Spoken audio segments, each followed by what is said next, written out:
ప్రభునందు ప్రియులకు దేవుని బిడ్డలారా, ఈ రోజున మనం కుటుంబాల గురించి, మన కుటుంబాల గురించి ధ్యానం చేయడానికి ప్రయత్నం చేద్దాం. వాక్యాన్ని తీసుకుందాం. కొరింథీయులకు రాసినటువంటి 2వ లేఖ 5వ అధ్యాయము 20వ వచనము నుండి 6వ అధ్యాయము 2వ వచనము వరకు. కనుక క్రీస్తు కొరకు మాట్లాడుచు, ఇదిగో మేము ఇటు వచ్చితిమి, దేవుడే మా ద్వారా మీకు బోధించుచున్నాడు, దేవుడే మా ద్వారా మీకు బోధించుచున్నాడు, కావుననే దేవునితో సఖ్యపడుడు అని క్రీస్తు నామమున మేము బ్రతిమాలు కొనుచున్నాను. క్రీస్తు పాపరహితుడు, కానీ దేవుడు మన నిమిత్తమై ఆయనను పాపముగా ఎంచెను. ఎలయన ఆయనతో ఏకమగుట వలన మనము దేవుని నీతిగా రూపొందవలనని అట్లు చేసెను. మీరు పొందిన దేవుని కృపను వ్యర్థము చేయరాదు అని దేవుని తోటి పనివారమైన మేము అర్థించుచున్నాము. ఎలయన అనుకూల సమయమున నిన్ను ఆలకించుతని, రక్షణ దినమున నీకు తోడ్పడితని అని దేవుడు చెప్పుచున్నాడు కదా. అయినచో ఆలకింపుడు. ఇదిగో ఇప్పుడే మిక్కిలి అనుకూల సమయము, ఇదే రక్షణ దినము. ఇది ఏలిన వారి వాక్కు. సర్వేశ్వరునికి వందనములు. క్రీస్తునాథుని యందు మిక్కిలి ప్రియ దేవుని బిడ్డలారా, సహోదరి సహోదరులారా, భార్య భర్తలారా, దేవుని పిల్లలారా, దేవుడు మనందరికి ఇచ్చినటువంటి, ఈ లోకానికి ఇచ్చినటువంటి అత్యంత విలువైనటువంటి బహుమానాలలో ముఖ్యమైనటువంటిది ఏమిటి అంటే కుటుంబము. దేవుడు మనకిచ్చినటువంటి ఈ సృష్టి, తాను కలుగజేసినటువంటి ఈ సృష్టిని ముందుకు కొనసాగించటానికి,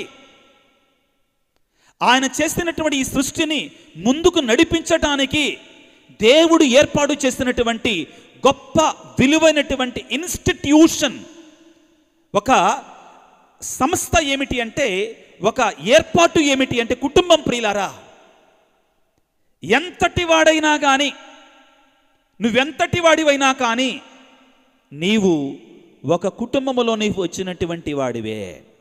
అవునా కాదా? అందరూ కూడా ఏదో ఒక కుటుంబానికి చెందినటువంటి వారమే. చివరికి తన తల్లిదండ్రి ఎవరో తెలియనటువంటి వాడు కూడా ఒక కుటుంబానికి చెందినటువంటి వాడే. There is no exception. అందరము కూడా ఏదో ఒక కుటుంబానికి చెందినటువంటి వారమే. ప్రియులకు దేవుని బిడ్డలారా, దేవుడు కుటుంబాలను తయారు చేసి, భార్యాభర్తలను ఐక్యము చేసి, వారు సంతోషముగా శాంతిగా అభివృద్ధి చెందాలి, ఆశీర్వదించబడాలి అని కోరుకుంటాడు, ఆశిస్తాడు. అదే ఆయన కోరుకునేది. పిల్లలు, ఎప్పుడూ కూడా దేవుడు నా కుటుంబాన్ని దీవించటం లేదు అని అనమాకండి. దేవుడు కోరుకునేది ఏమిటంటే, ఆయనే స్వయముగా ఏదెను వనములో మొట్టమొదటి వివాహాన్ని చేసి ఆయన వారిరువురిని కూడా దీవించాడు, ఆశీర్వదించాడు.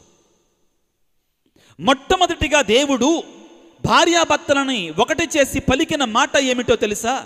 ఆదికాండము 1వ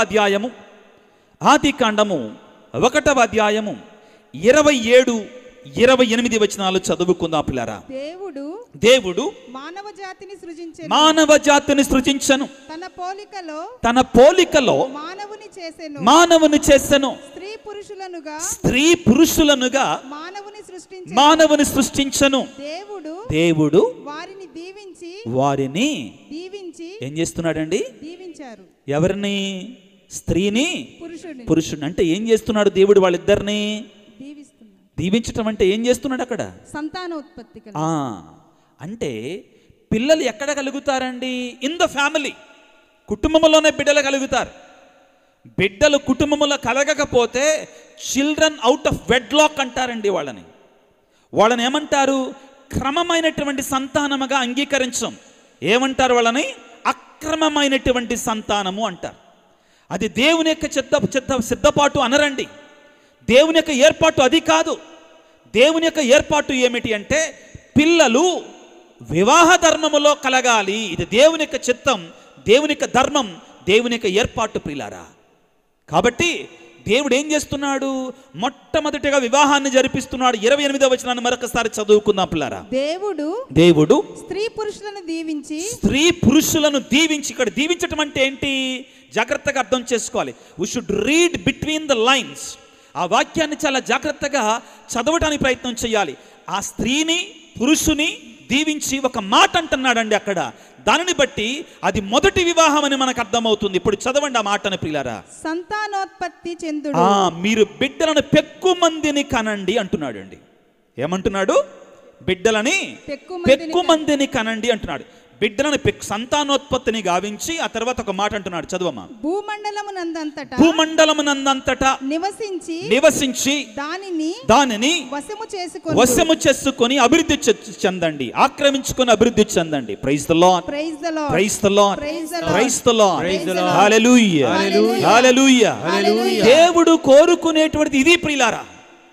దేవుడు ఆశించేది ఇది. ఏమిటి? భార్యాభర్త ఇద్దరు కూడా దీవించబడాలి, సంతానోత్పత్తి గావించబడాలి. ఆ భార్యాభర్తలు ఇరువురు కూడా సంతోషంగా ఆనందంగా అభివృద్ధి చెందాలి, ఆశీర్వదించబడాలి, దీవించబడాలి. ఇది దేవుడు ఏర్పాటు చేసుకున్న ప్రణాళిక భార్యాభర్తల కొరకై, తల్లిదండ్రుల కొరకై. ప్రియులకు దేవుని బిడ్డలారా, కానీ ఒకడున్నాడండి మన ఫ్రెండు. ఎవడు వాడు? వాడు ప్రియులారా ఈ భార్యాభర్తలు కలిసి ఉంటే కళ్ళల్లో నిప్పులు పోసుకుంటాడండి. Praise the Lord, praise the Lord. చాలా జాగ్రత్త ప్రియులకు దేవుని బిడ్డలారా, ప్రియమైనటువంటి భార్యలారా, భర్తలారా, తల్లులారా, తండ్రులారా, మీ కుటుంబాలను కాపాడుకునేటువంటి దినాలు ఇవే. జాగ్రత్త వహించండి ప్రియ దేవుని బిడ్డలారా. కుటుంబాలు అనేటువంటి చాలా ప్రమాదములో ఉన్నాయి. సాతానుడు తన యొక్క అగ్ని బాణాలను కుటుంబాల మీద ఎక్కువగా ప్రయోగిస్తున్నాడో, సాతానుడు తన యొక్క భయంకరమైన శోధనలని ఇదిగో కుటుంబాల మీద ఈ ఆధునిక ప్రపంచంలో ప్రయోగిస్తున్నాడో, కుటుంబాల కొరకే మనం ప్రార్థన చేయాలి. ఇది సమయం ప్రియులారా. సాతానుడు ఎక్కడ చూద్దామన్నా కానీ ఏదో ఒక గలిబిలి సృష్టించి, ఏదో ఒక కంగారు సృష్టించి భార్యాభర్తల మధ్యలో ఇదిగో ఎడబాటు అనేటువంటిది, ఒంటరితనం అనేటువంటిది, విడబాటు అనేటువంటిది ఏర్పాటు చేయటానికి గర్జించు సింహంలాగా పొంచి ఉన్నాడో. జాగ్రత్త వహించుదాం ప్రియులారా.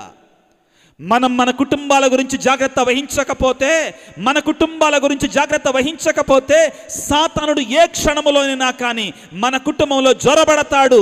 మన కుటుంబంలో ప్రియులారా ఉన్నటువంటి ఆ ఐక్యతని దెబ్బతీస్తాడు. దేవుడు కోరుకునేది ఏమిటి అంటే ఐక్యత, కలిసి ఉండటం. సాతానుడు కోరుకునేది ఏమిటి అంటే ఎడబాటు, విభజించటం. దేవుడు కలపాలి అని చూస్తాడు, సాతానుడు ఏం చేస్తాడు? విడదీయాలని చూస్తాడు. బైబిల్ గ్రంథం అడుగడుగున ఇదే మనం చూస్తాం ప్రియులారా. బైబిల్ గ్రంథం అడుగడుగున ఇదే మనం చూస్తాం. యేసు ప్రభు చేసిన పెద్ద ప్రార్థన ఏంటండి? యేసు ప్రభు చేసిన పెద్ద ప్రార్థన ఏంటి? పరలోక ప్రార్థన. అది మనకు నేర్పించిన పెద్ద ప్రార్థన. Your right. 50 మార్కులు వచ్చినాయి. పాస్ అయిపోయా, 35 దాటిపోయి. మనకు నేర్పించినటువంటి ప్రార్థన. యేసు ప్రభు చేసిన పెద్ద ప్రార్థన ఏంటో తెలుసా? గుర్తుపెట్టుకోండి. యోహాను సువార్త 17వ అధ్యాయము. అక్కడ తల్లి ఎవరో చెప్పారు. ఎవరమ్మా?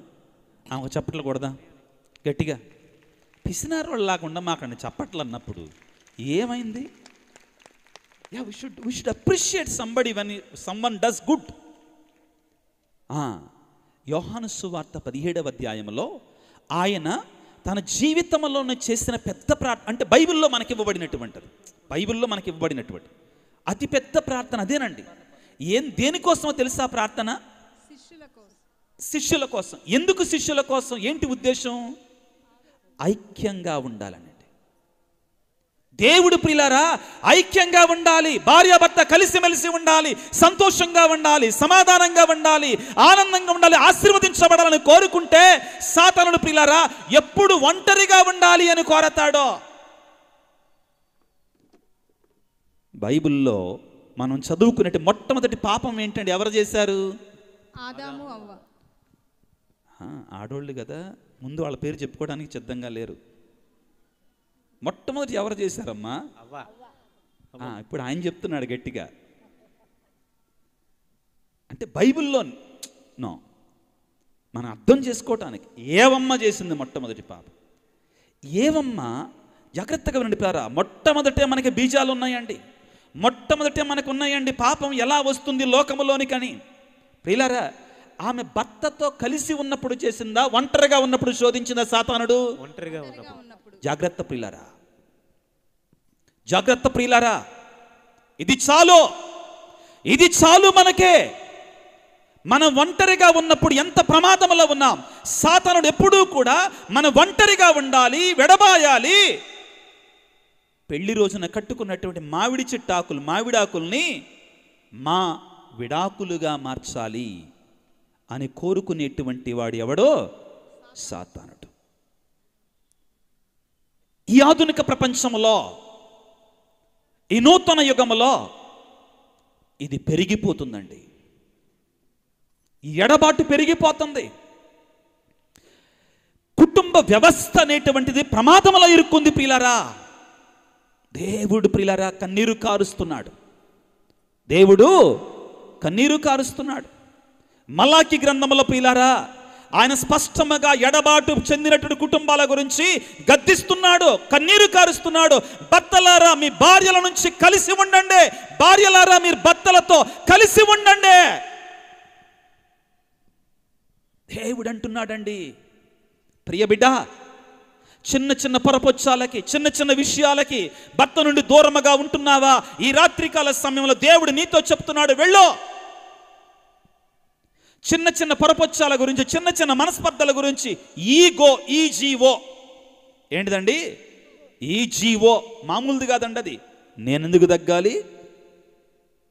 నేను తగ్గితే ఆమెనే తగ్గమను, తగ్గితే ఏన్నే తగ్గమను. యేసు ప్రభు ఏమంటున్నాడంటే దీనాత్ములే గొప్పవాళ్ళు అంటున్నాడు, కానీ మనం దానికి వద్దంటాం. దీనాత్ములే గొప్పవాళ్ళు అంటున్నాడు, కానీ మనం దాని అదొద్దు. యేసు ప్రభు ఇచ్చే దీవెనలు మనకొద్దు. అందరూ చేతులు దాదాం. ప్రైజ్ ది లార్డ్, హల్లెలూయా, హల్లెలూయా, హల్లెలూయా. ప్రియులకు దేవుని బిడ్డలారా, మలాకి గ్రంథములో దేవుడు అంటున్నాడు, ప్రియులకు దేవుని బిడ్డలారా ఏమంటున్నాడు ఒకసారి తీసుకుందాం. మలాకి గ్రంథము 2వ అధ్యాయము, మలాకి గ్రంథము 2వ అధ్యాయములో దేవుడు ప్రియులారా ఈ రీతిగా సెలవిస్తూ ఉన్నాడు. వాక్యాన్ని చదువుకుందాం. మలాకి గ్రంథం 2వ అధ్యాయం 14వ వచనాన్ని చదువుకుందాం. అతడు మీ నక్కలనెందుకు, మీ కాన్కలనెందుకు అతడు ప్రియులారా అంగీకరించటం లేదని, కొంచెం నిదానంగా, అతడు మీ కానుకలను ఎందుకు అంగీకరించటం లేదని మీరు ప్రశ్నించుచున్నారు కదా. ఎందుకనగా మీరు యువకులుగా ఉన్నప్పుడు పెండ్లి ఆడిన భార్యకు ద్రోహము చేసితిరని అతనికి తెలియను. జాగ్రత్త ప్రియులారా, మీరు అనుకుంటున్నారా, నువ్వు అనుకుంటున్నావా నన్నెవరు చూడవచ్చారులే అని? నీవు యువకులుగా ఉన్నప్పుడు దేవుడు నీకు ఇచ్చినట్టు భార్యకు వ్యతిరేకంగా పాపము చేసినట్టు ఆయన చూశాడో, ఆయన చూచాడో. ఆ తర్వాత చదువమ్మా. ఆమె మీ సహచరిణి అయినను మీరు ఆమెకిచ్చినటువంటి మాటను నిలబెట్టుకోలేదు. మీరు ఆమె పట్ల విశ్వసనీయులముగా మెలుగుదురని దేవుని ఎదుట భాష చేసి తిరిగి ఒట్టు పెట్టుకున్నారో. ఏమన్నామండి మనం? కష్టములోను సుఖములోను, వ్యాధిలోను సౌఖ్యములోను నేను నీకు ప్రామాణికముగా ఉందినని, తోడుగా ఉంటానని దేవుని ఎదుట సంఘం ఎదుట ప్రమాణం చేశాం. కానీ దాన్ని నిలబెట్టుకోవట్లా. ప్రియులకు దేవుని బిడ్డలారా, ఇక్కడ మీరు అనుకుంటారండి చాలాసార్లు భార్యాభర్తలు పాపం అంటే, నేను ఓపెన్గానే చెప్తున్నానండి, వ్యభిచారం ఒక్కటే పాపం అనుకుంటున్నారండి. కాదండి, ఆధునిక ప్రపంచంలో జరగట్లా, అసలు జరగట్లేదు అంటే జరుగుతున్నాయి. కానీ దాని వలన మాత్రమే కాదండి విడిపోయేది. చాలా కారణాలు ఉన్నాయండి, చాలా కారణాలు ఎక్కువయ్యాయి. జాగ్రత్త వహించుదాం ప్రియులారా, మన కుటుంబాల గురించి జాగ్రత్త వహించుదాం.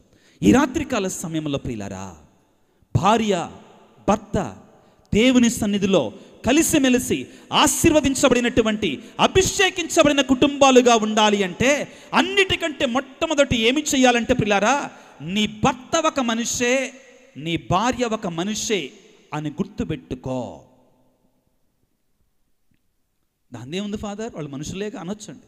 నో, కానీ ప్రియులారా, పెళ్ళి అవ్వకముందే, పెళ్ళి అయినప్పుడే నా భర్త సూపర్ మ్యాన్ లాగా ఉండాలి. ఎలా ఉండాలంటండి? సూపర్ మ్యాన్ లాగా ఉండాలి. నా భార్య సూపర్ విమెన్ లాగా ఉండాలి. ఆధునిక ప్రపంచంలో మనిషి ఐడియాలజికల్ లివింగ్ ఎక్కువగా జీవిస్తున్నాడు. ఐడియాలజికల్ అనమాట, ఊహల్లో బతుకుతున్నాడండి.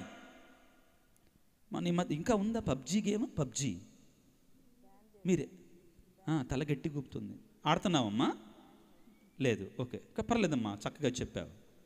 అంటే యంగ్స్టర్స్కి తెలుసు, బాగా యంగ్స్టర్స్కి బాగా తెలుసు అండి PUBG game. It is virtual game అన్నమాట. ఏం గేమ్ అండి? వర్చువల్ గేమ్ ప్రియులారా, వర్చువల్ గేమ్. అక్కడ ఉన్నట్టే అనిపిస్తుంది, మనం అందులో ఉన్నట్టే అనిపిస్తుంది. దాని వెంటబడి వెళతారు. బావిలో దూకమంటే దూకుతున్నారండి, కత్తితో పొడుచుకోమంటే పొడుచుకున్నారండి కొంతమంది. జరిగినాయి ప్రియులారా, తల్లిదండ్రుల మాట అంటారు. ఇట్ ఈస్ ఐడియాలజికల్ అనమాట, ఊహాజనితమైనటువంటిది. ఈ ఊహాజనితమైన ప్రపంచంలో మనం బ్రతుకుతున్నాం. నా భర్త సూపర్ మ్యాన్ లాగా ఉండాలి, పరిపూర్ణంగా ఉండాలి, నా భార్య పరిపూర్ణంగా ఉండాలి. ప్రియులారా గుర్తుపెట్టుకోండి, ఈ లోకంలో ఎవ్వరు కూడా పరిపూర్ణమో కాదు, దేవుడు తప్ప. ప్రైజ్ ది లార్డ్, హల్లెలూయా, హల్లెలూయా, హల్లెలూయా, హల్లెలూయా. నీ భర్త ఒక మనిషి, నీ భార్య ఒక మనిషి. అన్నిటికంటే మొట్టమొదటిగా దీన్ని గుర్తుపెట్టుకో.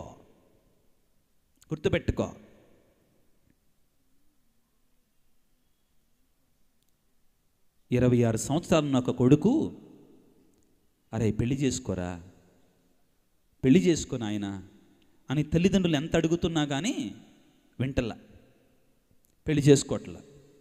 ఒక రోజున వాళ్ళమ్మ కొడుకును కూర్చోబెట్టి, రా కూర్చో, నువ్వెందుకురా పెళ్లి చేసుకోవట్లేదంటే, అమ్మా నాకు పెళ్లి చేసుకోవాలని లేదనుకుంటున్నావా? మరి ఇంకేమిరా, ఇన్ని సంబంధాలు వస్తున్నాయి కదా, నీకు ఆల్రెడీ 28, 29 వస్తున్నాయి, ఇంకెందుకు పెళ్లి చేసుకోవాలంటే, నేను కోరుకున్నటువంటి భార్య కోసం నేనేం చేస్తున్నాను, ఎదురు చూస్తున్నాను. ఏంటి నువ్వు కోరుకున్నట్టు భార్య ఏం కావాలి అంటే, అతను లిస్టు రాసి పెట్టాడనమాట. ఆయన కోరుకున్న భార్యకి ఏమేమి ఉండాలి, నాకు కాబోయే భార్య అందంలో పరిపూర్ణంగా ఉండాలి, ఏ లోపం ఉండకూడదు. దేంట్లోనంటండి? అందరూ చెప్పండి, గట్టి చెప్పండి. అందంలో పరిపూర్ణంగా ఉండాలి. రెండవది తెలివిలో పరిపూర్ణంగా ఉండాలి. చెప్పండి అందరూ కూడా, ఏంది? తెలివిలో. గట్టిగా చెప్పండి. తెలివిలో. ఇక్కడ ఉన్న వాళ్ళు చెప్పండి గట్టిగా. తెలివిలో పరిపూర్ణంగా ఉండాలంట. అణుకువలో పరిపూర్ణంగా ఉండాలి. దేంట్లోనట? అణుకువలో. సంపదలో కూడా పరిపూర్ణంగా ఉండాలంట. డబ్బు ఏంటంట? డబ్బులో కూడా పరిపూర్ణంగా ఉండాలట ప్రియులకు దేవుని బిడ్డలారా. ఇంకా దేనిలోనట? పవిత్రతలో పర్ఫెక్ట్గా ఉండాలి, పవిత్రతలో పర్ఫెక్ట్గా ఉండాలి అని ఆ కుర్రవాడు తన తల్లికి పెద్ద చాంతాడంత లిస్ట్ ఇచ్చాడంట.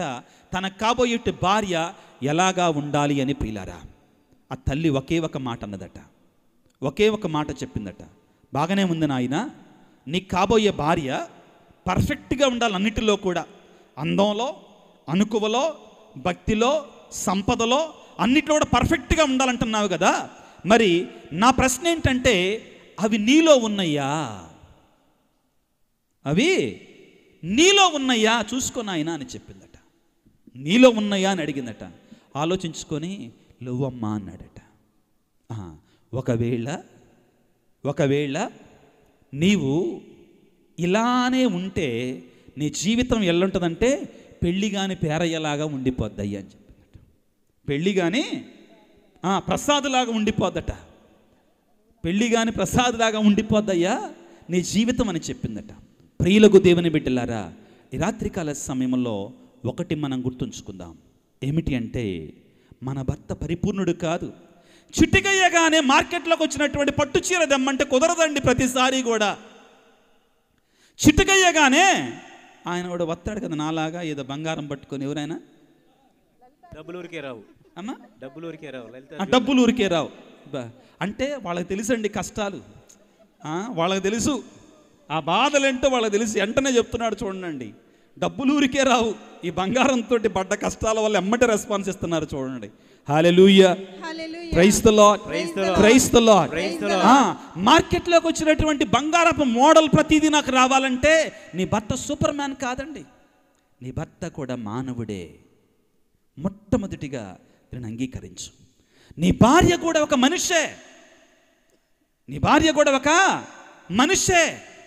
అంగీకరించు నీ భార్యని ఒక మనిషిగా. ప్రియులకు దేవుని బిడ్డలారా, మరియ తల్లి యోసేపుల మధ్యలో పొరపచ్చాలు రాలేదా? లోపాలు లేవా? ఉన్నాయి. ఎప్పుడైతే మరియ తల్లి యోసేపుకు తెలియకుండా దేవుని యొక్క పరిశుద్ధాత్మ శక్తితో, దేవుని యొక్క శక్తి చేత గర్భాన్ని దాల్చిందో, యోసేపు కూడా కలత చెందాడో. భయంకరమైన వేదన, భయంకరమైన రోదనలకు గురి అయ్యాడండి. నీతిమంతుడై ఉండి కూడా దేవుని సన్నిధిలోనికి వెళ్ళి అడిగాడు, ఏంటయ్యా ఇది నాకు అర్థం కావట్లా, ఏం జరుగుతుంది? దేవుడేమన్నాడో తెలుసా? వినండి ప్రియులారా, భర్తలారా వినండి దయచేసి. నీ భార్య అయిన మరియమ్మను స్వీకరించటానికి వెనకడుగు వెయ్యమాకో. ఈ రాత్రికాల సమయంలో భర్తలారా, దేవుడు మిమ్మల్ని ఆదేశిస్తున్నాడు, నీ భార్యను స్వీకరించో. భార్యలారా, దేవుడు మీతో చెప్తున్నాడు, మీ భర్తలను స్వీకరించండి. లోపాలుంటాయి, తప్పులు జరుగుతాయి. నీలో లేవా, నాలో లేవా అంటే దాని అర్థం ఇంకేముంది, లోపాలు ఉన్నా కానీ ఆ లోపాలు ఎన్నైనా చేసుకోవచ్చు. దాని అర్థం అది కాదండి. క్షమించుకోవాలి, అర్థం చేసుకోవాలి. No one is a superman, nobody is a perfect person in this world. ఈ లోకంలో ఎవరు కూడా పరిపూర్ణులు కాదు, అపరిపూర్ణలో ఉండి మనందరము కూడా. కుర్రావాడు ఎట్నే నాకు బాగా పై రూపురేఖలండి. ఈ ఆధునిక ప్రపంచం మోసపోతుందండి. పై రూపురేఖలంటండి. ఏటట ఇదిగో నాకు బాగా అందమైన అమ్మాయి కావాలని బాగా వెతికాడు. హైదరాబాద్ సిటీ లాంటి దాంట్లో ఒక అమ్మాయితోటి పడిపోయాడు. దేంట్లో పడిపోయాడు? ప్రేమలో పడిపోయాడు. పడిపోయిన తర్వాత జేబీ ఎక్కువగా ఖాళీ అవుతూ ఉందండి ఆయనది. ఏమవుతుంది? జేబీ ఎక్కువ ఖాళీ అవుతూ ఉంది. పిల్లరా, ఈ రోజుల్లో ఆడపిల్లలు కూడా చాలా తెలివి మీరిపోయారండి. చాలా అంటే నేను ఎవరిని కూడా కించపరచడం కాదండి, ఉన్న విషయాలు చెప్తున్నాను పిల్లరా. ఆడపిల్లలు కూడా చాలా తెలివి మీరిపోయారు. ఇదిగో ఈమె ఈ అబ్బాయి చేతిలో ఉన్న డబ్బులన్నీ కూడా ఖాళీ అయిపోతా ఉన్నాయి. తల్లి అడుగుతుంది, ఏంట్రా డబ్బులన్నీ ఏమవుతున్నాయిరా? తండ్రి అడుగుతున్న డబ్బులు ఏమవుతున్నారంటే దానికి ఖర్చు అవుతున్నాయి, దీనికి ఖర్చు అవుతున్నాయి అని చెప్పి ఒక రోజున ఆ అమ్మాయిని, ఫియాన్సీని, ఎవరినండి ఆమెను తీసుకొని ఎక్కడికి వెళ్ళాడు? హోటల్కి వెళ్ళాడు. 5 స్టార్ హోటల్కి. సూపే 2000 రూపాయలు. ఏది మన ఇంట్లో 50 రూపాయలకు వచ్చేటువంటి సూప్ ప్యాకెట్ ఉంటుంది కదా, ఎన్ని వేల రూపాయలండి?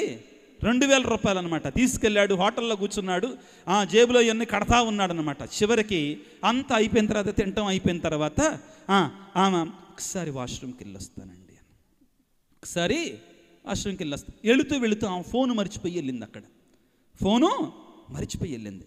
ఇతను అనుకున్నాడు, నా ఫ్రెండు నా పేరు తమ ఫోన్లో ఏం పెట్టుకుందో, నా పేరుని తన ఫోన్లో ఏమని ఫీడ్ చేసుకుందో అనుకొని చూద్దాం అనుకోండి. ఎతుకుతున్నాడు గబగబా, లాక్ లేదు కాబట్టి. ఎదుగుతుంటే తన పేరు కనపడలా. అతను అనుకున్నాడు, my sweet heart, my darling, బంగారం, వెండి, సాంబ్రాణి అని పేరు పెట్టుకుంటుందేమో అనుకున్నాడు. ఇక దొరకటల్లా ఎక్కడా కూడా. ఇంకేం చెయ్యాలి, నా నెంబర్ ఎట్టబ్బా, ఏమని ఫీడ్ చేసుకుంది, ఏం అర్థం కావట్లేదే అనుకొని ఒక ఐడియా వచ్చిందన్న. ట్యూబ్ లైట్ అన్నమాట మనోడు, చివరికి వెలిగింది బల్బు. ఏంటి, నా ఫోన్ నుంచి ఆ నెంబర్కి రింగ్ చేద్దాం, అప్పుడు కనపడుద్ది కదా. ఏం పేరని, ఇంకేముంది ఐడియా రాగానే వెంటనే ఫోన్ చేశాడు. ఏమని ఉందో అంటే బకరా నంబర్ 7 అని ఉందండి. ఏమని ఉందండి? బకరా అంటే అర్థమైంది కదండి. ఏమని రాసుకుందండి? ఇప్పటికి ఎంతమంది బకరాలు అయ్యారు ఆమె దగ్గర? జాగ్రత్త, పర్ఫెక్ట్గా ఉండాలి, పై రూపురేఖలు ఉండాలి, అందచందాలు ఉండాలి అంటే ఏమవుద్ది? అందరు మీకే కుర్రోళ్ళందరికీ అర్థమైందా? మీరు కూడా అమ్మా జాగ్రత్త, పై రూపురేఖలు చూసి మోసపోవద్దు. దేవుడు కూడా దావీదుని ఎన్నుకున్నప్పుడు ఏమన్నాడు పిల్లారా? నేను హృదయమును అవలోకించువాడను, నేను హృదయమును అవలోకించువాడను. ఈ మోడర్న్ యుగంలో మగపిల్లలందరూ కూడా తన రూముల్లో ఫోటోలు పెట్టుకుంటారు. ఎవరివి? మంత. ఏమంత? ఏమంత? సమంత. ఏ అంతండి? సమంత. ఆమెకు అసలు ఏమాత్రం తగ్గకూడదు నాకు కాబోయామ. ఏమేమన్నా తక్కువ తిన్నదా?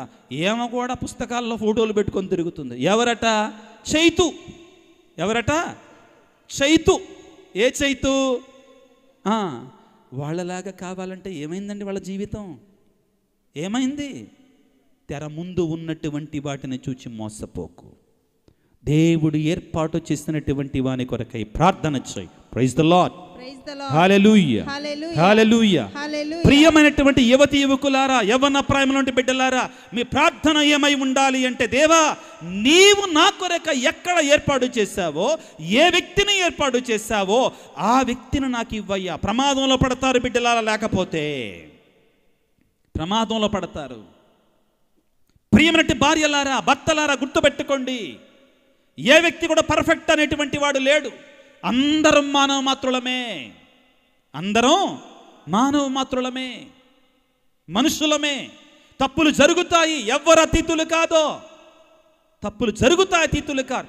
మొట్టమొదటిగా ప్రతి భార్య, ప్రతి భర్త మనసులో ఉంచుకోవలసింది ఏమిటి అంటే, నా భర్త కూడా మానవుడే, నా భర్త కూడా బలహీనుడే, నా భార్య కూడా బలహీనురాలే, నా భార్య కూడా మనిషే, లోపాలు ఉంటాయి.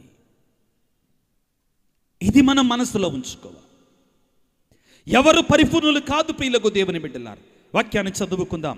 కీర్తన 8:4 వచనాన్ని చదువుకుందాం. 8వ కీర్తన 4వ వచనాన్ని చదువుకుందాం త్వరగా. కీర్తన 8:4 వచనాన్ని చదువుకుందాం. నీవు నరుని జ్ఞప్తికి తెచ్చుకొనుటకు అతడు ఏ పాటివాడు? అల్పమానవుని పరామర్శించుటకు అతడు ఎంతటి వాళ్ళమండి? మనుషులం, మనం బలహీనులం ప్రియులారా, మనం బలహీనులం. కాబట్టి ప్రియులారా, నీ ప్రమాదం ఏంటంటే, the danger is from expectations. ఇంగ్లీష్లో అంటారండి, మనిషి నుండి ఎక్స్పెక్టేషన్ ఏమంటే తెలుగులో, నాకు అది కావాలి, అది ఇలా ఉండాలి. No, it is not possible. ఆశలు గుర్రాలై పరిగెడతాయి అన్నమాట. చాలా జాగ్రత్తగా ఉండాలి ప్రియులారా. వద్దు, అలాగ ఉండాలి, ఇలాగా ఉండాలి, ఉండలేరండి ఎవరో కూడా. మానవులు, అల్పమానవులం ప్రియులారా, మనం అల్పమానవులం. అది కొంచెం తగ్గించుకుందాం, అర్థం చేసుకోవడానికి ప్రయత్నం చేద్దాం, ప్రియులకు దేవుని బిడ్డలు అందరం చెబుదాం hallelujah, praise the Lord, praise the Lord, praise the Lord, praise the Lord, praise the Lord, praise the Lord, praise the Lord, praise the Lord, praise the Lord. అందరూ చేతులు జోడించి ఈ చిన్న ప్రార్థనలో ఏకీభవించండి బిడ్డలారా.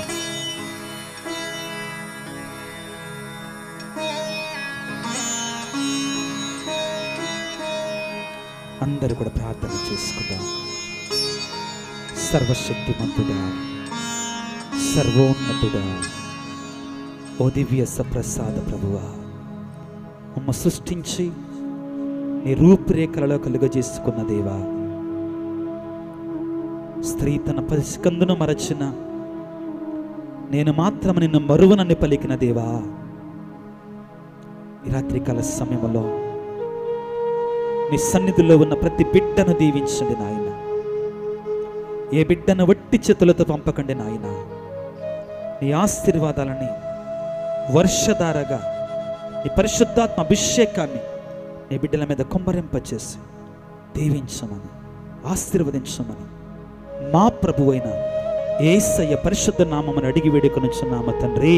ఆమేన్.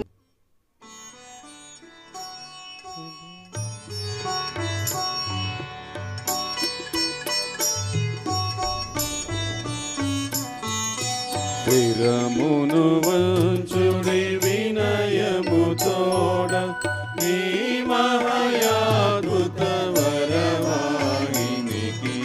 శిరమును వంచుడి వినయము తోడ నూతన ఆరాధన ప్రచలింప రూపమునిందు పాతవతందం పంచేంద్రియమును గ్రహించగల్గున విశ్వాసమేగా దైవరహస్యం.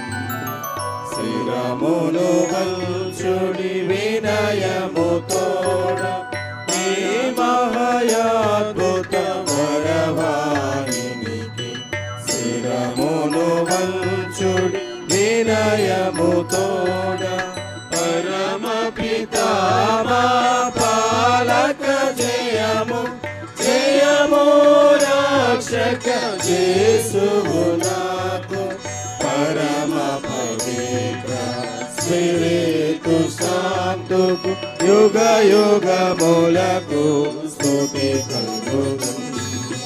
శిరమును వంచుడి వినయము తోడ నీ మహాయాద్భుత వరవాహినికి. శిరమును వంచుడి వినయము తోడ. పరలోకము నుండి మీ ప్రజలకు దివ్యాహారమునిచ్చితీరే. ఇందులో మాధుర్యము ఇమిడి ఉన్నది. ప్రార్థించుదము. ఓ సర్వేశ్వర, ఈ అద్భుత దేవద్రవ్యమానము ద్వారా మీ పాటుల జ్ఞాపక చిహ్నమున మాకోసంగా చిత్తగించితిరే.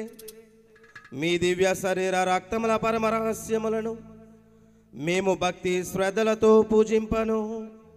మీ రక్షణ ఫలితమును మేము నిరతము చవి చూడను. యుగ యుగములు జీవించుచు పాలన చేయలేని వారా మాకు అనుగ్రహించండి.